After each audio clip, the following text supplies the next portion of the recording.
Hi, and welcome to this video, which will introduce you to a range of IELTS test questions for you to practice. If you'd like, you can click on the other video to see my answers, which I will read, and the text will also be available. So either way, vice versa, as you prefer. Do you have a lot of furniture in your home?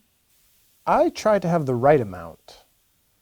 I live a slightly minimalist lifestyle, so we try not to buy anything we don't need or won't use. I like having open space in my house, too, because it makes the space feel larger. Is there anyone who bought furniture for you? When we moved into my current apartment, my parents bought us a refrigerator. We also got a second-hand chest of drawers as a gift from a friend who was moving and buying all new furniture. Otherwise, we bought everything. What kind of furniture would you like to buy? Right now we only have a washing machine, but having a dryer would be excellent. I like the soft, warm feel of clothes when they come out of a dryer rather than a drying rack. Which furniture do you like best in your home? A good bed is the most important. Not only do I use it more than any other item, as much as 8 hours a day, but there's also a huge difference between a good bed and a bad bed.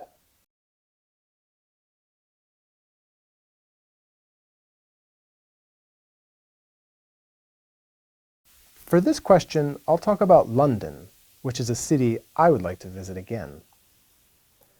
I've visited a few times, but both were around 10 years ago. On my first trip, I stayed only for 2 days, which is not nearly enough for a city so large. The following year, I spent a whole week in the city, and on this visit, I was able to see many of the major attractions, like the Tower of London and Tower Bridge, Big Ben, Piccadilly Circus and Trafalgar Square, along with a few museums. I was there in the spring, and thankfully the weather was excellent. I stayed with a few friends at a youth hostel in the city center. We woke up early every day and spent all day out, and then somehow still had energy to enjoy some of London's nightlife. It was thrilling to navigate the winding roads and never-ending subway, or tube, as they call it, and we got lost a few times. We always found our way in the end, and getting lost was part of the fun. Each area we went to had a different feel. Some were modern with flashing lights and sleek steel surfaces, while many others were much more traditional in terms of architecture. Some areas were primarily British, and others had a more international feel. For a major city, it has amazing parks and greens where you can go to get away from the crowds. At all hours of the day, the city was bustling and alive with people from all walks of life. I want to go back because a decade is a long time. I imagine that some things have changed while others have remained the same. I'd like to see if some of my favorite cafes, restaurants, and pubs are still there. It's also such a massive city that even though I've been there twice, I had hardly scratched the surface. You could probably live there for years and still not see it all. Hopefully I'll find time to visit again before too long. What's the difference between the city and the countryside? Cities and the countryside differ in their speed of life, attractions, and dining options.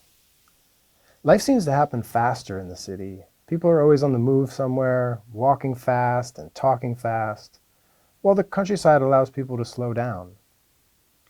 People in cities might visit museums, theaters, historical sites, or shopping malls.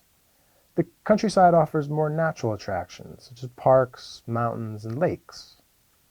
Food is also quite different, as cities tend to offer a wide selection of cuisine from around the world, while options are much more limited in the countryside. Some people say that large cities are unsuitable for old people. What do you think? I think they can be unsuitable for old people.